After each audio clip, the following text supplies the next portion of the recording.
계속해서 이제 국채 금리 상승에 따라서 시장의 변동성이 좀 큰 요즘이었었는데요. 기술주들이 조금 부진했었죠. 그런데 이제 테슬라가 다시 반등을 하게 네. 되면서 어제 우리 시장에서도 2차 전지 관련주들의 흐름이 상당히 좋았습니다. 배터리 관련 소식들 그리고 향후 전망 어떤지 좀 짚어주시죠. 네, 지금 기술주 반등에 대해서 말씀을 주셨는데요. 미국에서 지난 12월 21일경에 미니 부양책이 통과될 때와 매우 흡사한 흐름들이 나오고 있습니다.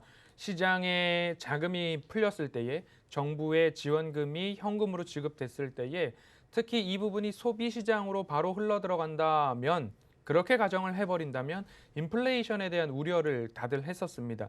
그런데 한 번, 두 번 이렇게 거치다 보니까 그 자금의 흐름들이 결국엔 자산 시장으로 가더라. 그래서 12월 21일 경에 코스피 코스닥 그리고 미국의 지수들도 그리고 비트코인 시세도 마찬가지로 함께 동반 상승해주는 모습들 흐름들이 나온 적이 있거든요.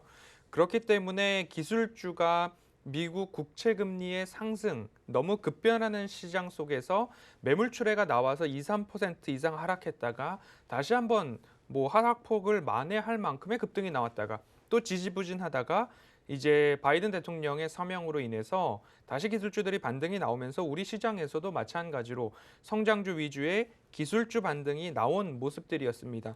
그래서 2차 전지 관련된 섹터들 누누이 꾸준히 말씀을 드려왔습니다. 신재생 에너지 관련된 섹터도 마찬가지로 조정 시에 매수를 하는 그런 포인트, 전 세계가 나서서 한 목소리로 가고 있는 방향 중에 하나가 신재생 에너지, 2차 전지, 전기 자동차 관련된 분야니까요.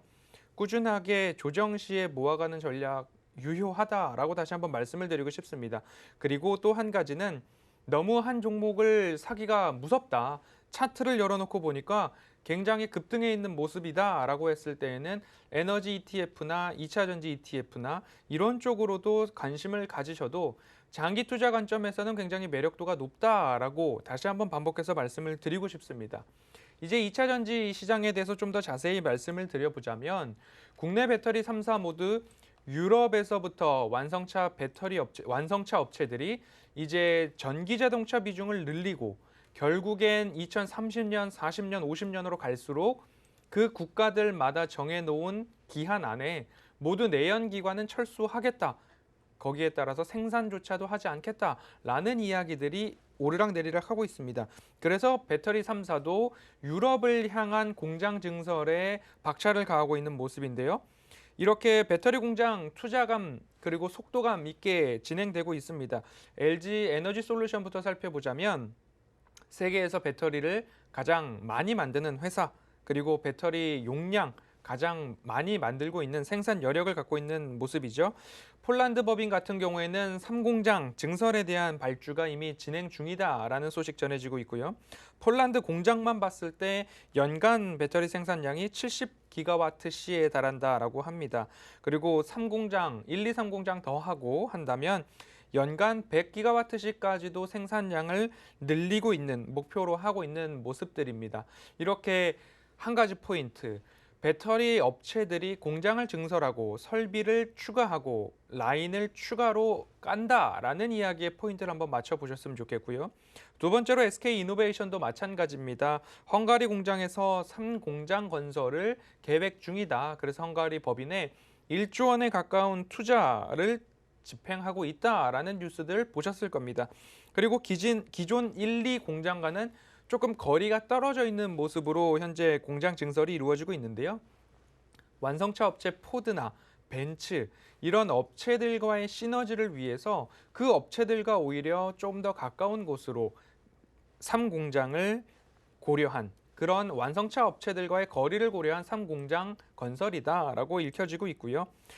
1공장은 7.5기가와트/시, 2공장은 9기가와트/시, 3공장은 10기가와트/시 이렇게 해서 총 연간 26.5기가와트/시로 이렇게 준비를 하고 있는 모습입니다.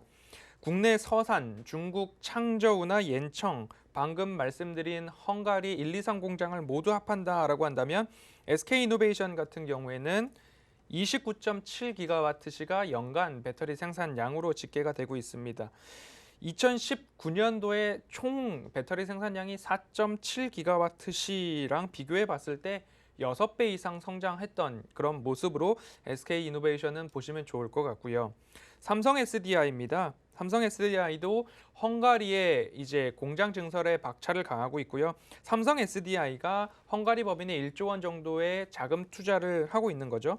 1공장의 2배 이상의 크기로 지금 이 공장 건설 중인데요. 헝가리 법인 지난해 매출이 1조 8천억 원을 넘겼고요.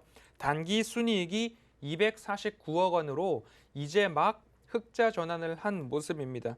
2018년도 전기차 배터리 양산을 시작한 이래로 첫 흑자 전환이다. 그리고 그 첫 흑자 전환을 이루면서 바로 1조 원대 투자를 통해서 유럽발 전기차 시장, 유럽으로 나가는 전기차 배터리 수요가 증가할 수 있기 때문에 선제적으로 공장 증설을 우리나라 국내 배터리 3사는 모두 다 진행하고 있는 모습입니다.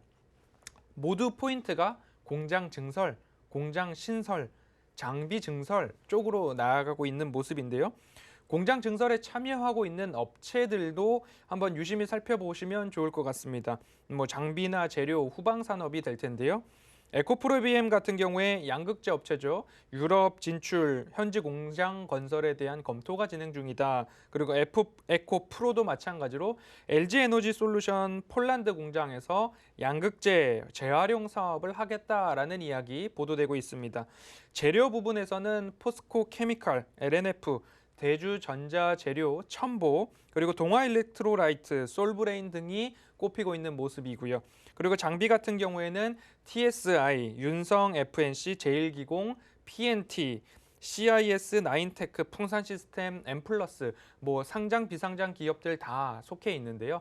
이 외에도 이미 LG 화학 시절부터 또는 삼성 SDI, SK 이노베이션 공장 증설이나 설비 증설에 참여했던 기업들 공시로 다 나와 있을 겁니다.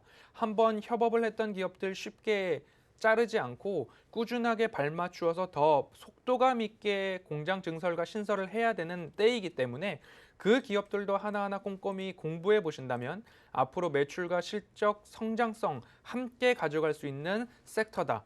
대표적인 국내 배터리 3사뿐만 아니라 공장 증설에 참여 경력이 있는 기업들도 한번 살펴보시자라고 팁으로 말씀드리고 싶습니다.